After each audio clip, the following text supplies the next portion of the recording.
जय हिंद। ठीक है आप लोग? Yes sir. बहुत बढ़िया।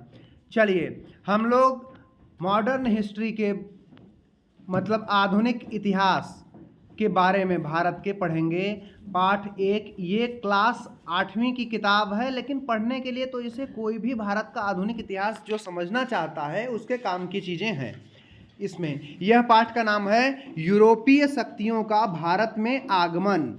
जो यूरोप के देश थे उन देशों का कंपनियों के रूप में भारत में आगमन जो हुआ है उसे हम कहते हैं यूरोपीय शक्तियों का भारत में आगमन।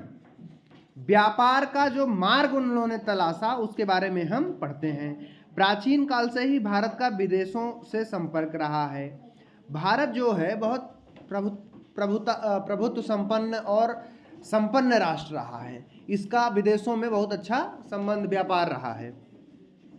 16वीं शताब्दी से भारत से व्यापार करने के लिए यूरोपीय शक्तियों ने भारत आना प्रारंभ किया, जिसमें पुर्तगाल, डच, फ्रांसीसी, ब्रिटिश प्रमुख थे। ठीक है, अब देखिए इनका क्रम समझ लीजिए। पी डी ई एफ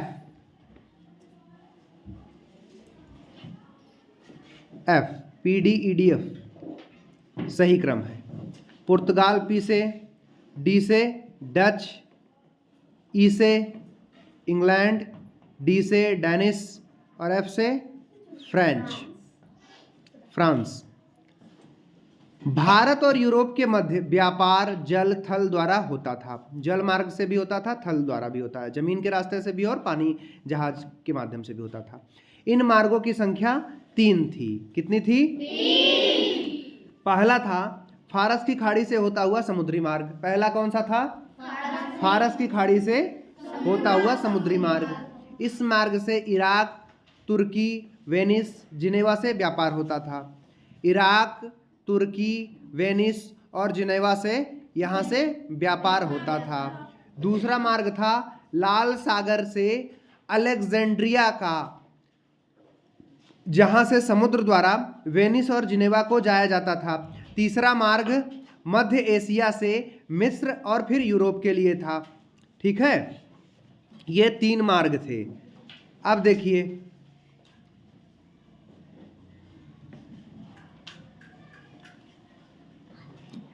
इस प्रकार से यूरोप के सभी क्षेत्रों में भारत की वस्तुओं के वितरण के लिए वेनिस और जिनेवा प्रमुख व्यापारिक केंद्र थे। वेनिस और जिनेवा 2 ऐसे जगह थे जो जहां पे भारत के माल जाके उतरते थे और वहां से सारे देश मतलब यूरोप के अंदर घुमा करते थे, जाया करते थे। इटली ने भारत की प्रमुख वस्तुओं के व्यापार पर अपना एक अधिकार जमाए रखने के लिए यूरोप की शक्तियों की व्यापार में हिस्सेदारी रोक दी। इटली ने ऐसा किया कि इटली को लगा कि ये सारी चीज़ हमारे ही यहाँ उतरे आए, हम ही ट्रेड करें, हम ही इससे व्यापार करें भारत से।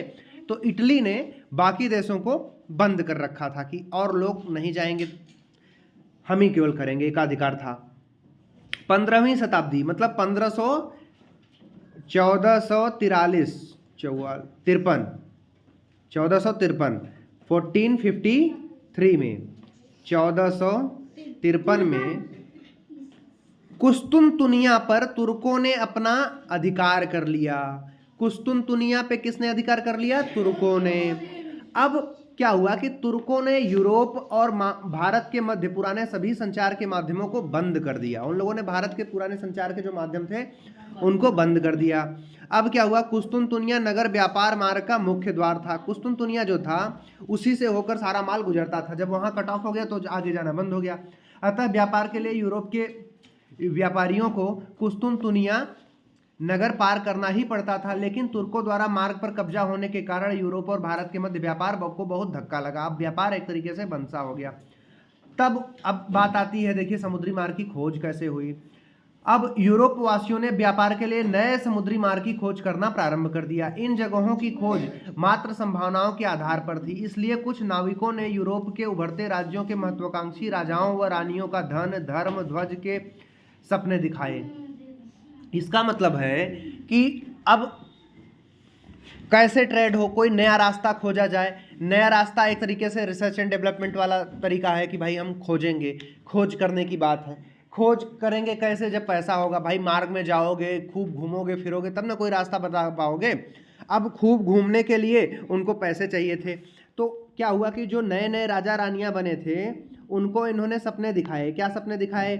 कि आपका राज्य का जो झंडा है, धन है, जो धर्म है, ये विदेशों में पता चलना चाहिए, सबको, बाहर के लोगों को पता चलना चाहिए कि आप इतने शक्तिशाली हो, प्रभुत्व संपन्न हो, इतने महान शासक हो।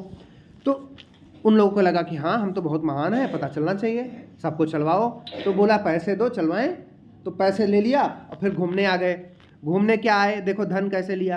राज्य की आमदनी के लिए खजाना इकट्ठा करना, कीमतों, धातु, सोना, चांदी और मसालों के फायदेमंद व्यापार से कर एकत्रित करने की संभावना थी। उन्होंने कहा कि अगर नए भारत या नए देशों से हम व्यापार स्थापित करेंगे तो आपको धन का लाभ होगा। कैसे? कि राज्य की आमदनी बढ़ जाएगी, उस जगह से जो मसाले हम लाएंगे, सोना चांदी धातु लाएंगे, उन सारे धातुओं, सोना चांदी, मसालों से आप कर वसूलना, टैक्स वसूलना।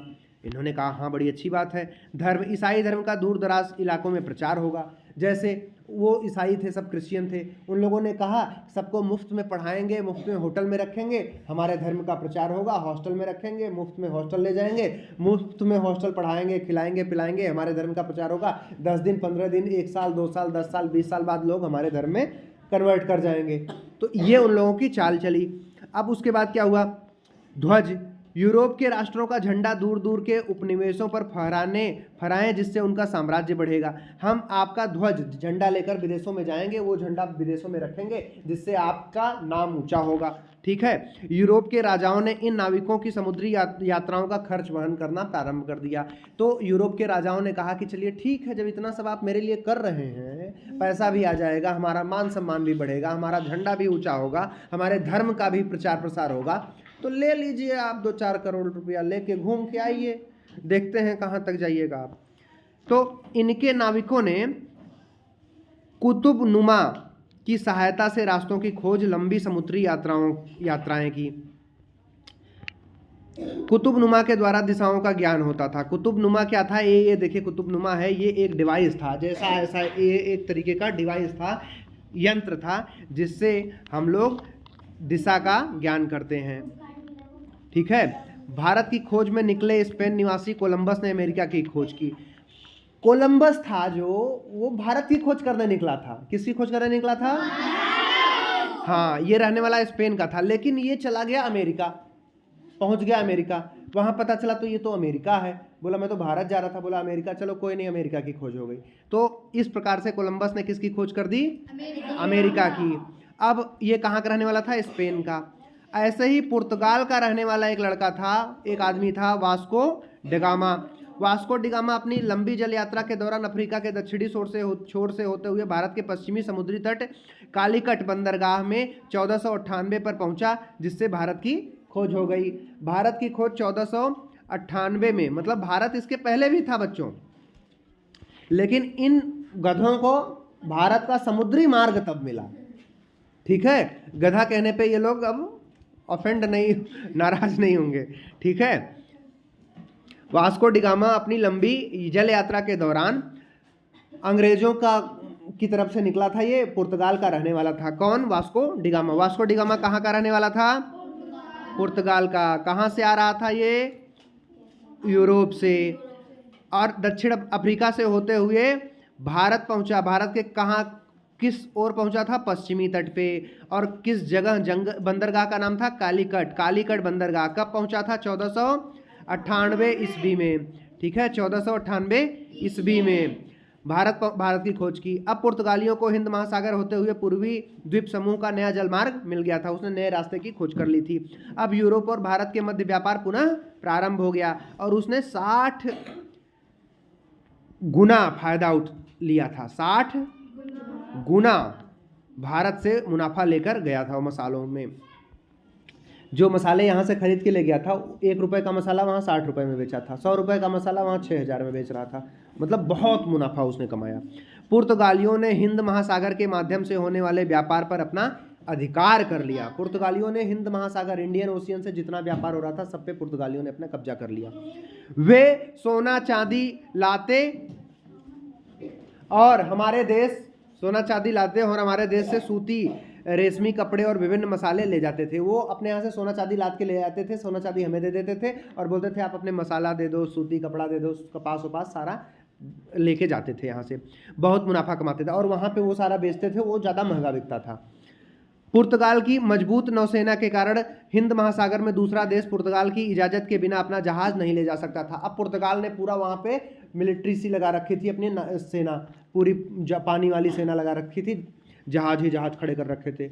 अब कोई अपना जहाज वहाँ ले आएगा तो काट के फेंक देते थे, या तो उनसे परमिशन लो कि हम जहाज अपना लेके जाना चाहते हैं साहब, थोड़ा परमिशन दे दो, तो कहते थे चलो जाओ, ऐसे पास दिखाते थे तब जाने देते थे। ठीक है। हाँ, वास्को डी गामा ने भारत पहुँचने के बाद एक एक करके हॉलैंड, फ्रांस, इंग्लैंड के व्यापारी भारत आने लगे। वास्को डी गामा जब भारत होकर गया सबको लगा कि हैं ये तो बहुत बढ़िया मुनाफा कमाया है, चलो हम भी चलते हैं। तो ये पुर्तगाल से था, तो ऐसे ही इंग्लैंड वाले आए, हॉलैंड वाले आए, फ्रांस वाले आए, हर देश के लोग धीरे धीरे अपने अपने राजा रानियों ने अपने अपने भेजने चालू किए कि चलो हम भी मुनाफा कमाते हैं।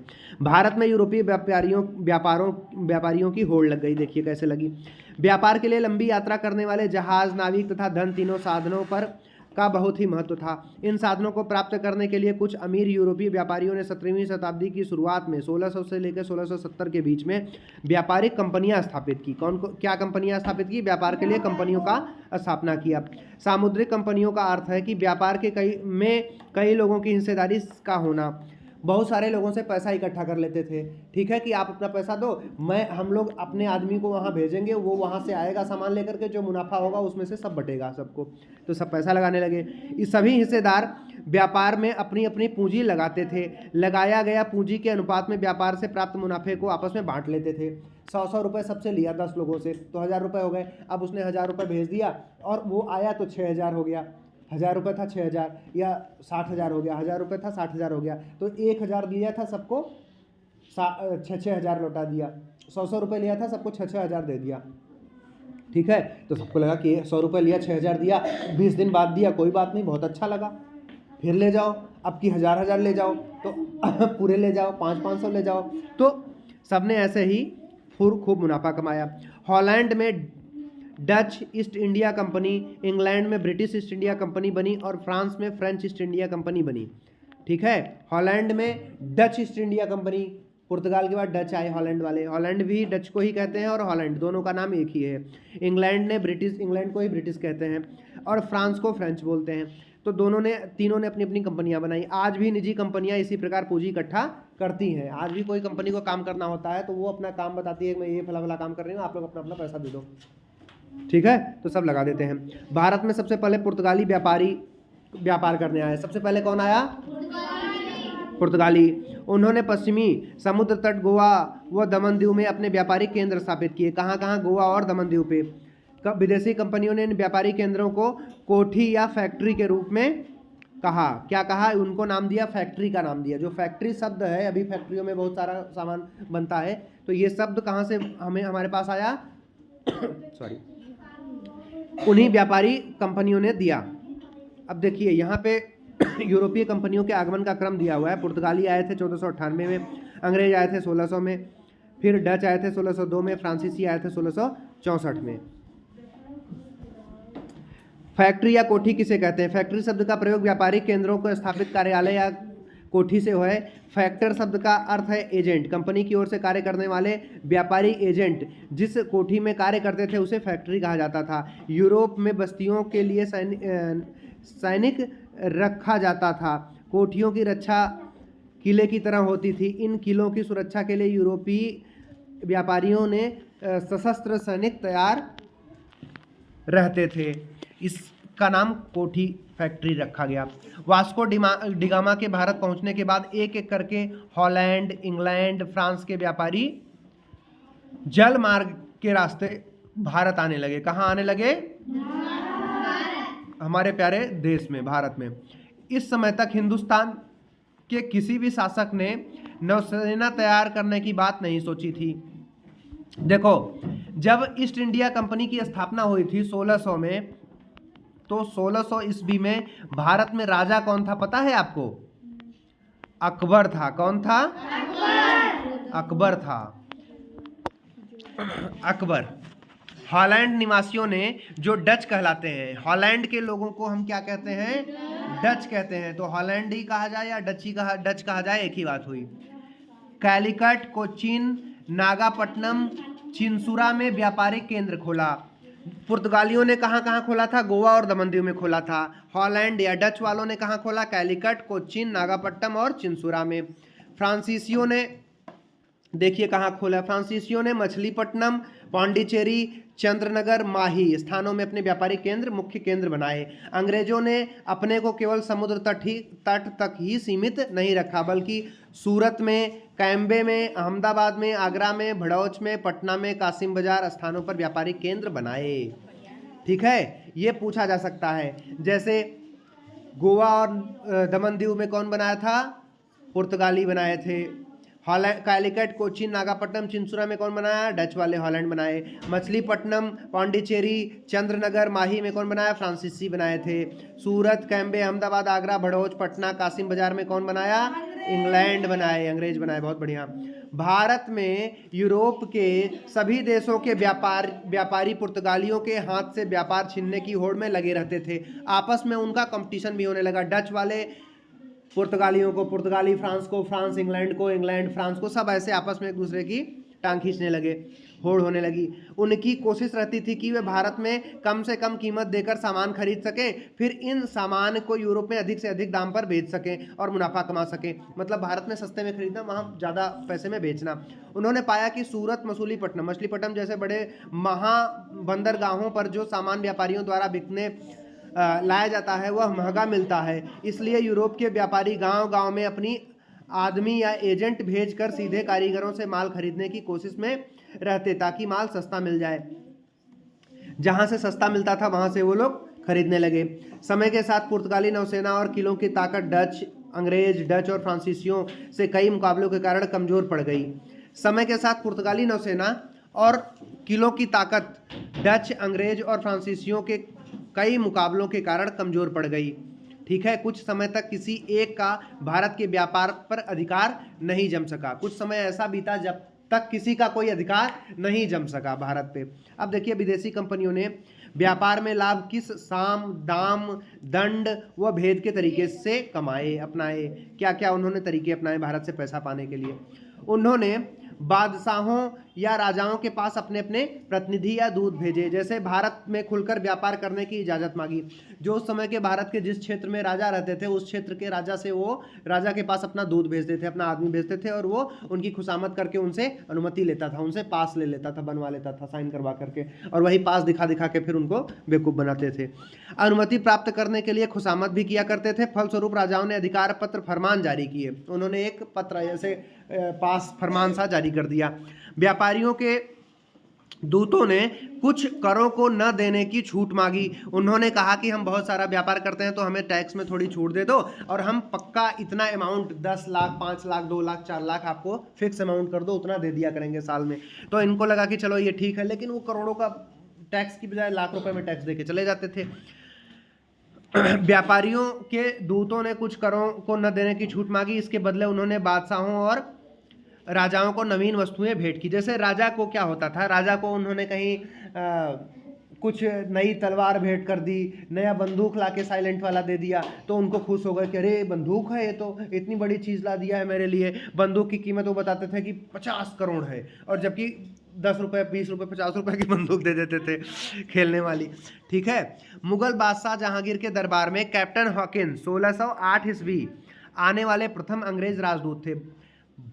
यूरोप से अंग्रेज प्रथम राजदूत कौन था? कैप्टन हॉकिंस, जो कि 1608 में भारत आया था। किसके दरबार में आया था? बादशाह जहांगीर के दरबार में आया था। किसके दरबार में आया था? इसके बाद सर टॉमस रो 1615 में आए थे। देखो 1608 में जहांगीर के समय में कैप्टन हॉकिंस आया।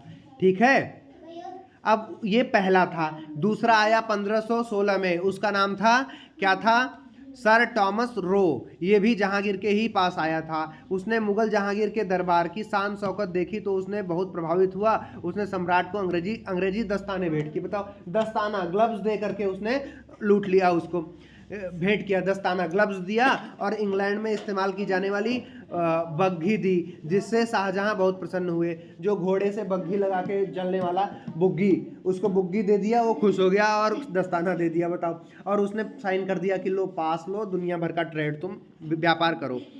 तो इतने तो हमारे यहाँ बेकार बेकार राजा थे, मूर्ख टाइप के।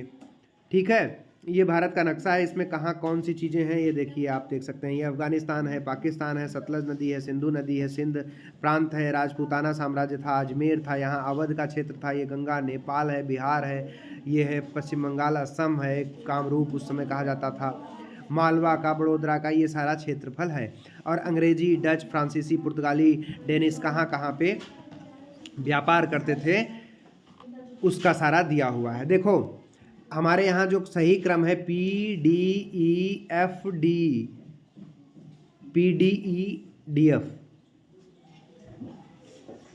पुर्तगाली, डच, इंग्लिश, दानिश और ये फ्रेंच है। तो ये पुर्तगाली हो गए, ये डच हो गए, ये इंग्लिश हो गए, ये दानिश हो गए और ये फ्रेंच हो गए। ये लोग सारे आए थे।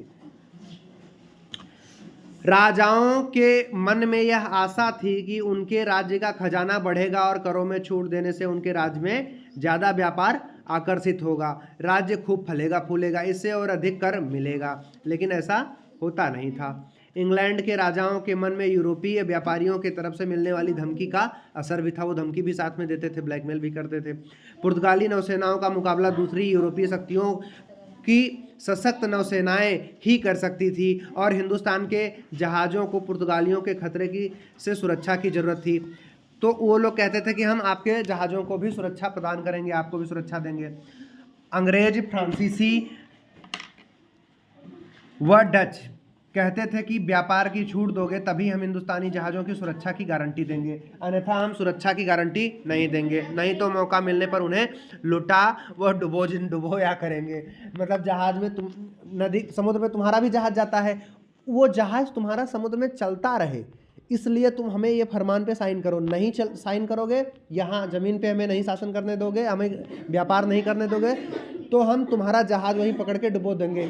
ठीक है, तो इनको डर भी लगता था कि चलो हमारा भी व्यापार ठप हो जाएगा इससे। इन नीतियों व स्थितियों का फायदा उठाकर यूरोप के व्यापारियों ने हिंदुस्तान में व्यापार से खूब लाभ कमाए। क्या कमाए? खूब लाभ कमाए। उन्हें कई कर या टैक्स देने की छूट मिली, कई प्रकार के टैक्सों से उनको छूट मिली।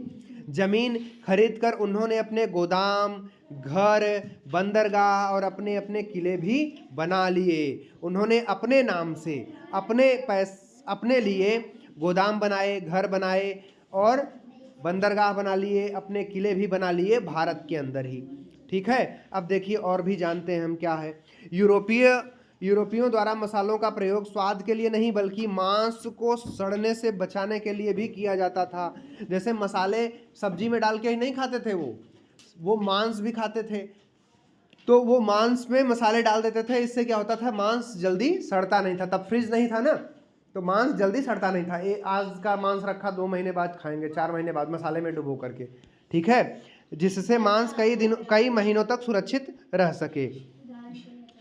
पुर्तगाल, इंग्लैंड, फ्रांस, हॉलैंड आदि यूरोपीय देशों का क्षेत्रफल, जनसंख्या, संसाधन भारत के एक प्रांत उत्तर प्रदेश के क्षेत्रफल, जनसंख्या व संसाधनों की तुलना में भी कम है।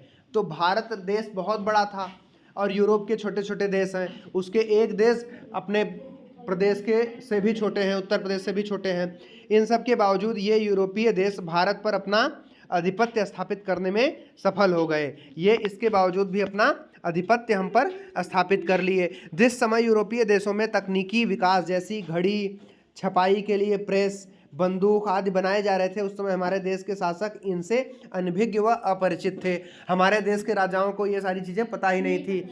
जब पता नहीं थी तो वो एक बार आकर घड़ी दे दिए कि अरे ये घड़ी ऐसे चलती है, अरे गोल गोल चल रही है, साइन कर दो हमारे पास पे, हमें यहाँ 2 साल के लिए और अनुमति दे दो, 10 साल के लिए दे दो, 20 साल के लिए। फिर 20 साल बाद लेकर आएंगे, बोलेंगे कि ये देखो ऐसे तुम बोलोगे ऐसे छप के निकलेगा, तुम लिख के दोगे ये छप के निकलेगा। प्रिंटिंग प्रेस है, प्रिंटर की मशीन, प्रिंटर दे दिया, बोला 20 साल के लिए और साइन कर दो। ठीक है, फ्री में प्रिंटर दे दिया। और अभी इस प्रिंटर का ये क्या अचार डालेंगे, नहीं डाल सकते। उसके बाद इनको बंदूक पकड़ा दी, लो ऐसा खेलो, इसमें होली में रंग भर के मारना, कुछ पिचकारी टाइप का। तो वो क्या किया, और 20 साल का और साइन कर दो, 50 साल का कर दो। धनी व्यापारियों ने पैसा उधार देने के लिए बैंक की स्थापना की। धनी व्यापारियों ने उधार पे पैसा चलाने के लिए किसकी स्थापना की, बैंक की। इसके लिए वे शुल्क लेते थे जिसे ब्याज कहते हैं। कौन सा शुल्क लेते थे, ब्याज वाला चैप्टर आप लोगों ने ब्याज में पढ़ा होगा। तो वहीं से ब्याज और बैंक की स्थापना हुई। लोग अपने धन बैंकों में सुरक्षित रखते थे, नहीं तो घर पे डाका मार देंगे। ठीक है, पहला बैंक इटली वासियों का था। विश्व में पहला बैंक कहाँ पे स्थापित हुआ था, इटली के लोगों ने बनाया। 17वीं शताब्दी में लंदन तथा एम्स्टर्डम बैंक व्यवस्था वाले सबसे महत्वपूर्ण बने।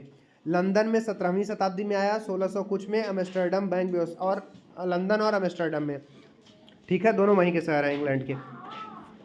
आज यूरोप के समस्त देश यूरोपीय यूनियन में संगठित हो गए हैं और आर्थिक रूप से एक शक्ति के रूप में उभर कर आ रहे हैं। यूरोप में बहुत सारे देश हैं, ठीक है, करीब 29-30 देश हैं। वो 29-30 देश आपस में सब मिलजुल कर एक संगठन बना लिए हैं। उस संगठन का नाम है यूरोपीय यूनियन। क्या नाम है उस संगठन का, यूरोपीय यूनियन। ये यूरोपीय यूनियन में कुल 29 या 30 देश हैं, एग्जैक्टली नहीं याद आ रहा है। और अभी हाल ही में 2020 में यहाँ से इंग्लैंड जो है ना, इंग्लैंड जो है ये बाहर आ गया है इससे।